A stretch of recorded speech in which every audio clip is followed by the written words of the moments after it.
तो भाई आज है तारीख 27 मई। जैसा कि हम सब जानते हैं कि आईपीएल 2024 का समापन हो चुका है, अंत हो चुका है। लेकिन आईपीएल का अंत हो गया इसका मतलब ये थोड़ी कि क्रिकेट का अंत हो गया है, क्योंकि कुछ ही दिनों में भाई शुरू होना है T20 वर्ल्ड कप 2024। पूरी दुनिया उसका इंतजार कर रही है, हम भी इंतजार कर रहे हैं, आप भी इंतजार कर रहे हैं। और जैसा मैंने कहा ना कि आज है तारीख 27 मई, इसका मतलब यह भी है कि 25 मई जो आखिरी तारीख थी, जब तक हर टीम के पास मौका था कि वो अपने 15 प्लेयरों के स्क्वाड में कोई भी चेंज कर सकते थे, तो अब भाई वो तारीख भी बीत चुकी है। यानी अब हर टीम के फाइनल स्क्वाड हमारे सामने आ चुके हैं। तो इस वीडियो में हम कुछ बहुत ही अलग करने वाले हैं, कुछ ऐसा जिसे जानने के बाद आपको भी ये समझ में आ जाएगा कि किस टीम के स्क्वाड में है सबसे ज्यादा दम T20 वर्ल्ड कप 2024 में। तो देखो, ये तो हमको पता ही है कि जो 20 टीमें T20 वर्ल्ड कप 2024 में पार्टिसिपेट करने वाली हैं, जिनके स्क्वाड भी हमारे सामने आ चुके हैं, तो हर स्क्वाड में जो प्लेयर्स होते हैं वो कुछ कैटेगरीज में डिवाइड होते हैं। कुछ प्लेयर्स बैट्समैन होते हैं, जो प्योर बैट्समैन होते हैं, उनका काम सिर्फ बैटिंग करना होता है। कुछ प्लेयर्स होते हैं जिनका काम सिर्फ बॉलिंग करना होता है। कुछ प्लेयर्स होते हैं जिनका काम बैटिंग करने के साथ साथ विकेट कीपिंग करना भी होता है। और कुछ प्लेयर्स ऐसे होते हैं जिन्हें हम कहते हैं ऑलराउंडर्स, जिनका काम बैटिंग करना भी होता है, बॉलिंग करना भी होता है। और ये ऑलराउंडर्स ही होते हैं जिनके बेसिस पे किसी भी टीम के बारे में हम ये कह पाते हैं कि ये टीम कितना बैलेंस है। क्योंकि ऑलराउंडर की ये जो काबिलियत होती है ना कि वो बैटिंग भी कर सकता है, बॉलिंग भी कर सकता है, ये काबिलियत ही असल में उस प्लेयर को ये ताकत देती है कि वो अपनी टीम में एक बैलेंस क्रिएट कर पाए, कि बैटिंग में जरूरत पड़े तो पिच पे आके चौके छक्के लगा सके, और अगर बॉलिंग में जरूरत पड़े तो आके अपनी टीम के लिए कुछ इंपॉर्टेंट विकेट्स निकाल सके। तो कहीं ना कहीं आप समझ ही गए होंगे कि इस वीडियो में आखिर क्या होने वाला है। हाँ, आपने बिल्कुल सही समझा। इस वीडियो में हम T20 वर्ल्ड कप 2024 के सभी स्क्वाड के ऑलराउंडर्स पे नजर डालने वाले हैं, क्योंकि जब हम एक बार सभी टीमों के ऑलराउंडर्स देख लेंगे, हमको ये परफेक्टली समझ में आ जाएगा कि किस टीम के पास है सबसे बेस्ट ऑलराउंडर, यानी कौन सी टीम है सबसे ज्यादा बैलेंस। क्योंकि एक बात तो ये तय है, जिस टीम के ऑलराउंडर्स कमाल के होंगे वो टीम T20 वर्ल्ड कप 2024 जीतने की सबसे बड़ी दावेदार होगी। देखो भाई, ऑलराउंडर्स की क्या कीमत है ये हमें आईपीएल में तो उतना नहीं पता चलता था, क्योंकि आईपीएल में इंपैक्ट प्लेयर का रूल होता था। बैटिंग में जरूरत पड़े तो एक बैट्समैन ले आओ, बॉलिंग में जरूरत पड़े तो एक प्योर बॉलर ले आओ। लेकिन भाई T20 वर्ल्ड कप में कोई इंपैक्ट प्लेयर नहीं आने वाला है, यानी वो ऑलराउंडर ही होगा जो अपनी अपनी टीमों को असल में T20 वर्ल्ड कप में किसी भी हार से बचाने वाला है। तो आओ यार, बिल्कुल भी टाइम का नष्ट नहीं करते हैं और देखते हैं कि किस टीम के पास हैं कितने बेहतरीन ऑलराउंडर्स। वीडियो के एंड में आपको ये बताना होगा कि कौन सी टीम के पास है बेस्ट ऑलराउंडर जो बनाते हैं अपनी टीम को T20 वर्ल्ड कप की सबसे ज्यादा बैलेंस टीम। मैं यहां पे बता दूं कि वैसे तो 20 टीमें हैं जो T20 वर्ल्ड कप में पार्टिसिपेट कर रही हैं, लेकिन हम सभी 20 टीमों के ऑलराउंडर्स पे नजर नहीं डालेंगे। जो मेन टीमें हैं, टॉप 10 टीमें हैं, उन्हीं पे नजर डालेंगे। ये टॉप 10 टीमें कौन सी होंगी मैं आपको बता देता हूं। इंडिया,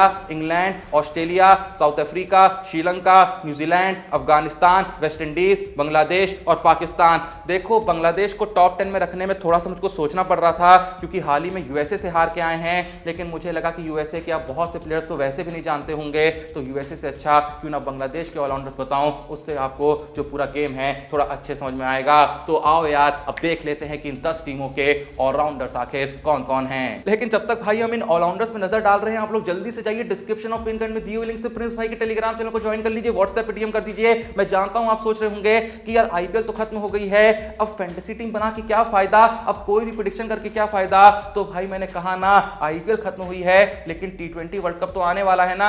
और भाई पैसा कमाने के लिए ऐसा तो किसी ने नहीं लिखा है कि जब सिर्फ इंडिया के प्लेयर्स खेल रहे हो आप तभी फैंटेसी टीम बना सकते हैं, आप तभी प्रेडिक्शन कर सकते हैं। देखो, मैं जानता हूं कि तुम ये भी सोच रहे होगे कि यार इंडिया के अलावा और टीमों के मैचेस देखता कौन है, और अगर देखते नहीं हैं तो उस मैच का हमें कैसे पता चलेगा कि भाई क्या फैंटेसी टीम बनाए, क्योंकि हम उनके मैचेस को इतना फॉलो ही नहीं करते हैं। तो भाई आपको फॉलो ही नहीं करना है, इसीलिए तो प्रिंस भाई का टेलीग्राम चैनल बैठा है, क्योंकि प्रिंस भाई की जो टीम है उनका सिर्फ एक ही काम है कि दुनिया भर में चारों ओर जो भी मैच खेले जा रहे हैं भाई सभी मैचों पे ये नजर रखते हैं, सभी प्लेयरों पे नजर रखते हैं, सब कुछ बैठ के एनालाइज करती है इनकी टीम और उस बेसिस पे आप तक पहुंचाती है सबसे एक्यूरेट और परफेक्ट प्रेडिक्शन। बस आपको एक ही काम करना है, टेलीग्राम चैनल ज्वाइन करना है या फिर व्हाट्सएप पे डीएम करना है। किसी भी मैच की एक्यूरेट प्रेडिक्शन मांगनी है, आपको वहां पे फ्री में सारी चीजें मिल जाएंगी। बस उन प्रेडिक्शन का इस्तेमाल करना है, फैंटेसी टीम बनानी है और मस्त भाई गड्डियां ही गड्डियां छापनी है। तो टाइम मत वेस्ट करो, जल्दी जाओ, हम कमा रहे हैं इसीलिए आपको बता रहे हैं, बाकी आप समझदार हैं, जो आपको ठीक लगे वो करिए। तो आओ यार, अब नजर डालते हैं अपनी पहली टीम पे, यानी पहली टीम के ऑलराउंडर्स पे। मैं यहां पे बता दूं कि इंडिया के बारे में हम सबसे लास्ट में बात करेंगे, ताकि इंडिया के सारे ऑलराउंडर्स देखने से पहले आपको बाकी टीमों के ऑलराउंडर्स पता चल जाए, ताकि एंड में आपके लिए कंपेयर करना थोड़ा सा इजी होगा, ये डिसाइड करना थोड़ा सा इजी होगा कि इंडिया के सबसे अच्छे ऑलराउंडर्स हैं या फिर किसी और टीम के। तो नजर डालें सबसे पहली टीम के ऑलराउंडर्स पे, तो वो टीम है इंग्लैंड, और इंग्लैंड के लिए कुल 4 ऑलराउंडर्स हमें खेलते हुए देखने को मिलेंगे T20 वर्ल्ड कप 2024 में। पहले हैं मोइन अली, दूसरे हैं विल जैक्स, तीसरे हैं लियाम लिविंगस्टोन और चौथे हैं सैम करन। ये चारों ही प्लेयर हमको IPL 2024 में खेलते हुए देखने को मिले थे। चारों ने हम ये कह सकते हैं कि ठीक ठाक कंट्रीब्यूशन दिया था। विल जैक्स ने तो काफी अच्छा कंट्रीब्यूशन दिया था बैटिंग से, मोइन अली ने बैटिंग और बॉलिंग से एक डिसेंट कंट्रीब्यूशन चेन्नई के लिए दिया था। लियाम लिविंगस्टोन ज्यादा मैचेस पंजाब के लिए नहीं खेल पाए और जितने मैचेस खेले उसमें कुछ बहुत खास नहीं कर पाए, लेकिन सैम करन ने बैटिंग और बॉलिंग दोनों में ठीक ठाक कमाल किया है। यानी ये कहने में कोई शक नहीं होना चाहिए कि सैम करन इंग्लैंड के one of the best all rounder साबित होंगे T20 वर्ल्ड कप 2024 में। अब इंग्लैंड से आगे बढ़े तो बारी आती है हमारी दूसरी टीम की, जो कि है ऑस्ट्रेलिया। ऑस्ट्रेलिया के ऑलराउंडर्स पे नजर डालें तो कुल 5 ऑलराउंडर्स हैं इनके स्क्वाड में जो हमें T20 वर्ल्ड कप 2024 में दिखेंगे। पहले है मिचेल मार्श जो कि ऑस्ट्रेलिया के कैप्टन भी हैं, दूसरे हैं कैमरून ग्रीन, तीसरे हैं ग्लेन मैक्सवेल, चौथे हैं मार्कस स्टोनिस और पांचवें हैं एस्टन एगर। सच में इनके जो ऑलराउंडर्स हैं भाई गजब के हैं। जितनी तगड़ी ये टीम है उतने ही तगड़े इनके ऑलराउंडर्स भी हैं। मिचेल मार्श कमाल की बैटिंग और बॉलिंग करते हैं, कैमरून ग्रीन भी दोनों डिपार्टमेंट में कमाल कर रहे हैं। और भाई पिछले कुछ मैचेस जो आरसीबी के लिए खेले, बैटिंग बॉलिंग दोनों से बेहतरीन कंट्रीब्यूशन दिया। वहीं चले ग्लेन मैक्सवेल की तरफ, माना कि आईपीएल में कुछ खास नहीं कर पाए, और देखो आईपीएल में भी सिर्फ बैटिंग में खास नहीं कर पाए, बॉलिंग तो कमाल की कर रहे थे। जो आरसीबी ने चेन्नई को निर्णायक मैच हराया था उसमें ग्लेन मैक्सवेल की बॉलिंग का एक बहुत बड़ा योगदान था। और जैसा मैंने कहा कि जो थोड़ा सा बैटिंग में समय ऊपर नीचे चल रहा है वो तुम देखना, जैसे ही वर्ल्ड कप शुरू होगा मैक्सवेल के बल्ले से खड़े खड़े चौके छक्के निकलना शुरू हो जाएंगे। बाकी चौथा नाम है मार्कस स्टोनिस का, जिन्होंने लखनऊ के लिए बैटिंग में भी ठीक ठाक कंट्रीब्यूशन दिया था, एक शतक लगाया था। जो मैच लखनऊ ने चेन्नई को हराया था वो मैच आपको डेफिनेटली याद होगा, जब चेपॉक के मैदान में पहला मैच किसी ने हराया था चेन्नई को आईपीएल 2024 में, वो टीम लखनऊ ही थी। और उस मैच में मार्कस स्टोनिस ने अकेले दम पे शतक मार के चेन्नई से वो मैच खींच लिया था। मतलब मार्कस स्टोनिस भी एक कमाल के ऑलराउंडर हैं। पांचवा नाम जो है एस्टन एगर का, इनको भी इग्नोर करना मूर्खताई होगी। मतलब भाई ऑस्ट्रेलिया के ऑलराउंडर्स हम कह सकते हैं कि 2 पल के लिए इंग्लैंड से थोड़े बेहतर है मेरे हिसाब से, बाकी आप भी अपना आकलन कर सकते हैं। खैर ऑस्ट्रेलिया से आगे बढ़ते हुए चले साउथ अफ्रीका की तरफ, तो भाई साउथ अफ्रीका के स्क्वाड में मात्र एक ही ऑलराउंडर देखने को मिलता है। हाँ सच में भाई इनकी टीम में या तो प्योर बैट्समैन है, या तो प्योर बॉलर है, या फिर विकेट कीपर्स हैं। ऑलराउंडर जो है वो मात्र एक ही है और उसका नाम है मार्को जेनसन। तो जहां साउथ अफ्रीका ने अपने स्क्वाड में मात्र एक ऑलराउंडर को शामिल करा है, वहीं पे अगर देखें अपनी चौथी टीम की तरफ जिसका नाम है श्रीलंका, उन्होंने अपने स्क्वाड में कुल 7 ऑलराउंडर्स को शामिल करा है। पहले है चरित अशलंका, दूसरे हैं धनंजय डिसिल्वा, तीसरे हैं एंजेलो मैथ्यूज, चौथे हैं कमिंडू मेंडिस, पांचवें हैं दर्शन शनाका, छठे हैं वनिंदु हसरंगा जो कि श्रीलंका के कैप्टन भी हैं, और सातवें हैं दोनित वेलागले।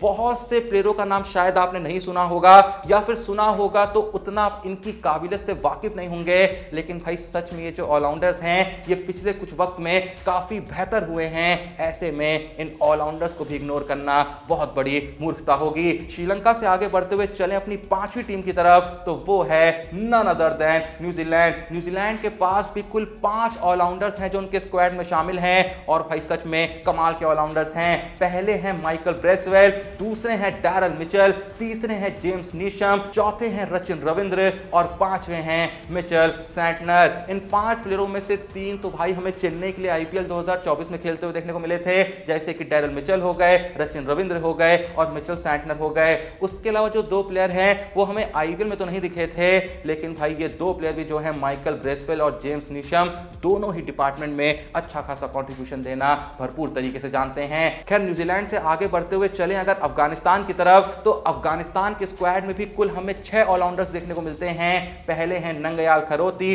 दूसरे हैं असमतुल्ला उमरजाई, तीसरे हैं मोहम्मद नबी, चौथे हैं राशिद खान जो कि अफगानिस्तान टीम के कैप्टन भी हैं, पांचवें हैं गुलबदीन नाइब और छठे हैं करीम जन्नत। और भाई फिर से मैं अपनी उसी लाइन को यहां पे दोहराना चाहूंगा कि अगर आप अफगानिस्तान के इन प्लेयर्स को, इन ऑलराउंडर्स को तुच्छ समझ रहे हैं या मामूली समझ रहे हैं, या फिर सोच रहे हैं कि अफगानिस्तान के प्लेयर क्या ही कर लेंगे, तो आप शायद इनको अच्छे से जानते नहीं हैं। भाई देखो यहां पे भूलो मत कि ये जो वर्ल्ड कप है ये कोई ओडीआई वर्ल्ड कप नहीं है, T20 फॉर्मेट का वर्ल्ड कप है। और जब बात T20 फॉर्मेट की आ जाती है, कोई भी टीम भाई कोई भी मैच में पलटवार कर सकती है। और पलटवार की जब बात आ जाती है, अफगानिस्तान से बेहतर टीम इस मामले में कौन ही होगी। मुझे तो लगता है कि इस समय जिस टीम की अफगानिस्तान से सबसे ज्यादा फटी होगी ना, वो टीम है पाकिस्तान। भाई मुझे इस समय जितना मजा इंडिया और पाकिस्तान के मैच में नहीं आता है, उससे ज्यादा मजा मुझे श्रीलंका और बांग्लादेश के मैच में आता है और पाकिस्तान और अफगानिस्तान के मैच में आता है। क्योंकि इन लोगों के मैच में इंडिया वर्सेस पाकिस्तान के मैच से ज्यादा बसर होती है।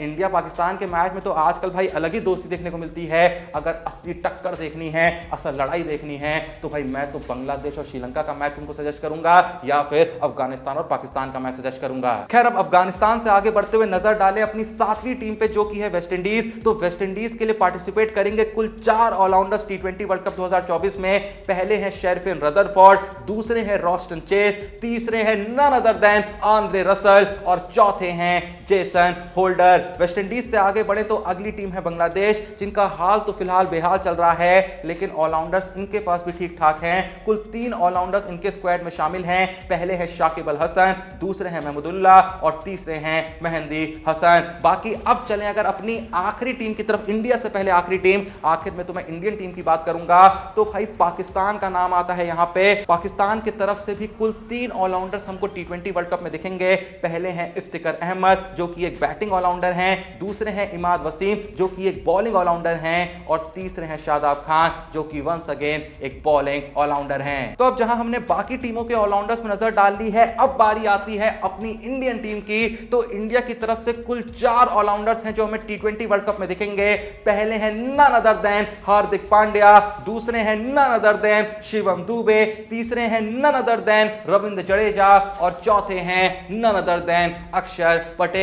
देखो शिवम दुबे ने आईपीएल में उतनी बॉलिंग नहीं कराई क्योंकि जैसा मैंने कहा ये जो इंपैक्ट प्लेयर वाला रूल है ये ऑलराउंडर्स को अच्छे से उपयोग होने नहीं देता है। लेकिन शिवम दुबे की बॉलिंग की जरूरत पड़ेगी, 100% जरूरत पड़ेगी। क्योंकि जब शिवम दुबे का T20 वर्ल्ड कप में सिलेक्शन हुआ था ना, तो उसके जस्ट बाद शिवम दुबे ने एक इंटरव्यू में इस बात को रिवील करा था कि रोहित शर्मा उनसे लगातार इस बारे में कम्युनिकेट कर रहे हैं, उनसे कह रहे हैं कि उनकी बॉलिंग की जरूरत पड़ेगी, उनको T20 वर्ल्ड कप में बॉलिंग करानी पड़ सकती है, तो बॉलिंग पे मेहनत करना बंद मत करना। इसीलिए मैंने शिवम दुबे को यहां पे ऑलराउंडर्स में रखा है। क्योंकि भाई कुछ नहीं पता कि कब हार्दिक पांड्या को भी ड्रॉप करने की नौबत आ जाए, जैसा फॉर्म चल रहा है और खासकर जैसी भसड़ उनकी जिंदगी में चल रही है। भाई अगर वहां भी फॉर्म उनका अच्छा नहीं लौटा तो ऐसे में शिवम दुबे को भार संभालना पड़ेगा, बॉलिंग में भी बैटिंग में भी। खैर बैटिंग में तो मेरे हिसाब से संभाल ही लेंगे, लेकिन बॉलिंग में दिलचस्प रहेगा देखना कि कैसा कमाल करते हैं। बाकी देखो पांड्या पे भरोसा तो पूरा है, जडेजा पे तो भरपूर भरोसा है। क्योंकि देखो भले ही आईपीएल की शुरुआत जडेजा की उतनी अच्छी नहीं हुई थी,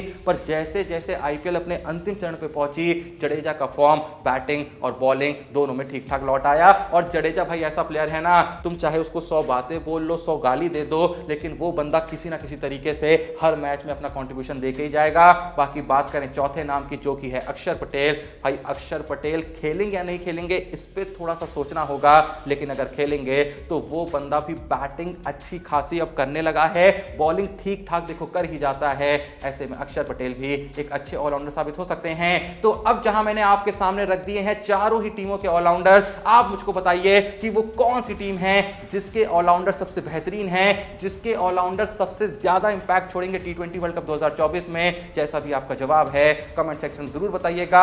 और इंडिया के ऑलराउंडर्स को आप 10 में से कितना रेट करना चाहेंगे ये जवाब भी कमेंट सेक्शन में जरूर छोड़िएगा। बाकी देखो भाई भूलना नहीं है डिस्क्रिप्शन और पिन से चेकआउट करना प्रिंस भाई के टेलीग्राम चैनल को, क्योंकि जैसा मैंने कहा कि भाई ऐसा मौका बार बार नहीं आता है। T20 वर्ल्ड कप शुरू होने वाला है और जैसा मैंने ये भी कहा कि भाई चाहे किसी भी टीम का मैच हो, तुम हर मैच में टीम बना सकते हो। और अगर इंडिया का मैच नहीं है तब तो और फायदा है, कम लोग पार्टिसिपेट करते हैं, जीतने की चांसेस ज्यादा हो जाती हैं। और भाई सबसे बड़ी बात, जहां बाकी लोग यूं ही तुक्का मार रहे होंगे बाकी मैचेस में, प्रिंस भाई आप तक पहुंचा रहे होंगे एक्यूरेट प्रेडिक्शन, क्योंकि वो तो भाई हर मैच को उतना ही फॉलो करते हैं जितना आप इंडिया के मैचेस को फॉलो करते हैं। तो टाइम मत वेस्ट करो, जाके टेलीग्राम चैनल ज्वाइन करो, व्हाट्सएप पे डीएम करो, एक्यूरेट प्रेडिक्शन उठाओ। और आज भी जितने भी मैचेस चारों ओर खेले जा रहे हैं भाई, किसी भी मैच की प्रेडिक्शन उठा के मस्त टीम बना के पैसा ही पैसा बनाओ। हम तो बना रहे हैं, इसीलिए जैसा मैंने कहा आपको बता रहे हैं। तो वीडियो पसंद आई लाइक भी कर देना, चैनल को सब्सक्राइब भी कर देना। मिलते हैं नेक्स्ट वीडियो में, तब तक के लिए जय हिंद, धन्यवाद।